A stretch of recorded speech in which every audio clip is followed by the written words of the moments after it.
अस्सलाम वालेकुम, welcome back to our channel need to know. आज का जो हमारा टॉपिक है वो कंटिन्यूएशन है हमारी लास्ट सीरीज़ की जो चल रही है बिटकॉइन के ऊपर। आज का तीसरा पार्ट है इस सीरीज़ के अंदर। आज तक हमने जो बात की उसके बारे में थोड़ा सा रिवीजन कर लें। हम बात कर रहे थे financial history of the world की कि कैसे नमक, गंदम, सोने से हट के हम लोग पेपर मनी के ऊपर आए और फिर कैसे पेपर मनी के पीछे गोल्ड लगाया और फिर गोल्ड को हटाया।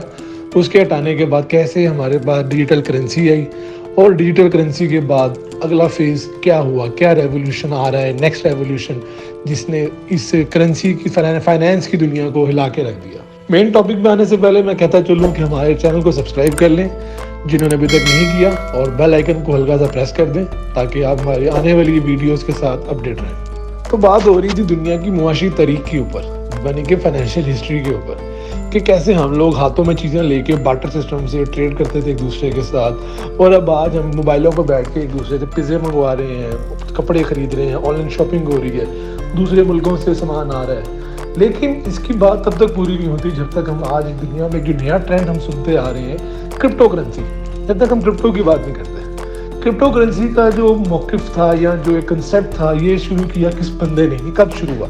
ये शुरू हुआ 2008 के अंदर। एक आदमी था सतोशी नाकामोटो।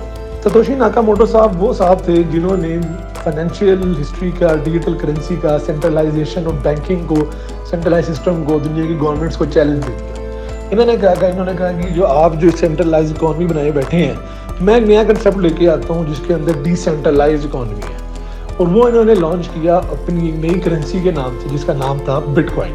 जी हाँ, बिटकॉइन लॉन्च करने वाले बंदे का नाम था सतोशी नाकामोटो कहा यह जाता है, लेकिन ये बात कंफर्म नहीं है। आज भी लोग कहते हैं कि इसके शायद ये सतोशी नाकामोटो ही है जिसने ये बनाया, या लोग कहते हैं ये कि CIA ने बनाया, या ये कहते हैं कि दुनिया की जो आपकी कह लें कि माफियाज थे उन्होंने मिलकर एक करेंसी बनाई जिसका नाम इन्होंने बिटकॉइन दिया। लेकिन कमो बेश हर जगह आपको नाम यही नज़र आएगा इसी बंदे का, क्योंकि जापानीज़ है, सतोशी नाकामोटो। तो जैसे कि अभी हम बात करें बिटकॉइन की, लेकिन इससे पहले जानना ज़रूरी है कि बिटकॉइन को कहते क्या है। बिटकॉइन और उसके जैसी जितनी भी और करेंसीज हैं, इन सबको कहा जाता है क्रिप्टो करेंसी। लेकिन क्रिप्टो करेंसी खुद क्या है? अब बिटकॉइन मैंने आपको बता तो दिया, तो आप सोच रहे होंगे कि बिटकॉइन क्या चीज़ है भाई, कहाँ मिलती है, कैसे मिलती है। तो ये मैं आपको बताता चलूँ कि ये उसी ज़ुमरे में, जिस ज़ुमरे में ये आती है उस ज़ुमरे को कहते हैं क्रिप्टो करेंसी, यानी कि जिस कैटेगरी के अंदर ये फॉल करती है वो हो गया क्रिप्टो करेंसी। क्रिप्टो करेंसी का मतलब होता है बेसिकली कि वो करेंसीज या वो पैसे जो कि डिजिटली एग्जिस्ट करते हैं, यानी कि कंप्यूटर्स पे एग्जिस्ट करते हैं, ये किसी हार्ड फॉर्म में एग्जिस्ट नहीं करते। यहाँ पे एक वर्ड यूज़ होता है tangible and intangible. Tangible basically वो चीज़ें होती हैं जिनको आप छू सकते हैं, महसूस कर सकते हैं, यानी कि रुपया एक डिजिटल फॉर्म ऑफ मनी में भी एग्जिस्ट करता है, लेकिन आप उसे हैंड पे भी, अपने हाथों से भी यूज़ कर सकते हैं, छू सकते हैं, महसूस कर सकते हैं। लेकिन क्रिप्टो करेंसी एक वाहिद करेंसी है जो कि इनटेंजिबल है, मतलब कि ये सॉफ्टवेयर में एग्जिस्ट करती है, इसकी रियल लाइफ में कोई एग्जिस्टेंस नहीं है। आप अगर ये कह दें यार कि मैंने जेब में डालना है तो आप वो जेब में डाल नहीं सकते, ठीक है ना। ये सारा कुछ ऑनलाइन ही एग्जिस्ट करता है। तो इन करेंसीज को, इस तरह की जितनी भी करेंसीज हैं जो हम आगे जाके बात करेंगे, इथीरियम हो गया, सोलाना हो गया, डॉज कॉइन्स हो गए, फिर ये शिबा इनू हो गया, और बहुत सी करेंसीज हैं, इन सबको क्रिप्टो करेंसी कहा जाता है। अब बात करते हैं कि क्रिप्टो करेंसी काम कैसे करती है।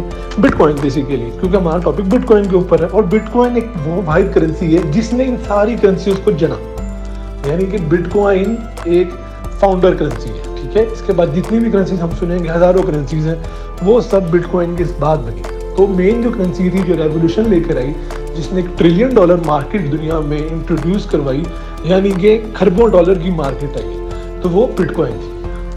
बिटकॉइन ने आते साथ ही एक एग्जिस्टिंग सिस्टम को चैलेंज कर दिया, क्योंकि हमारी जितने भी सिस्टम थे, हमने पिछले भी वीडियोस में मैंने आपको बताया था कि सेंट्रलाइज इकोनॉमीज थी, सेंट्रल बैंक, स्टेट बैंक को कंट्रोल करता था, बैक्ड बाय द गवर्नमेंट, ठीक है।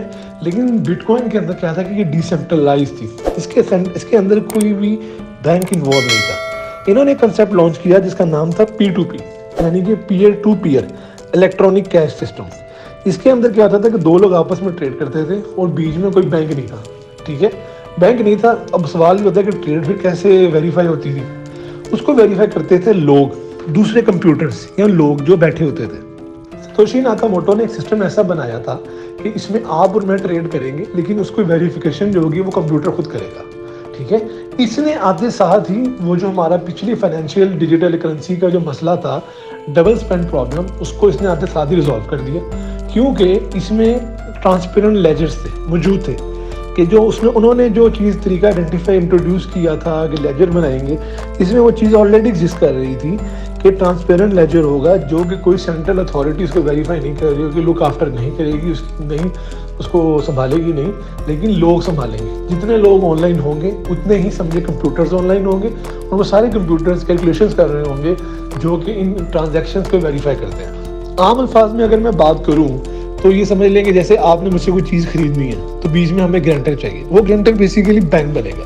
اب آپ مجھے ایک چیک دیں گے کہ یار میں نے یہ زمین کا ٹکڑا خریدنا ہے، تو یہ میں نے 10 لاکھ روپے کا چیک آپ کو دے دیا۔ اب اس چیک کو ویریفائی کون کرے گا؟ بینک کرے گا، ٹھیک ہے۔ بینک کا کام یہاں پہ ختم ہو جاتا ہے، یہاں پہ بینک کا کام کمپیوٹرز کریں گے۔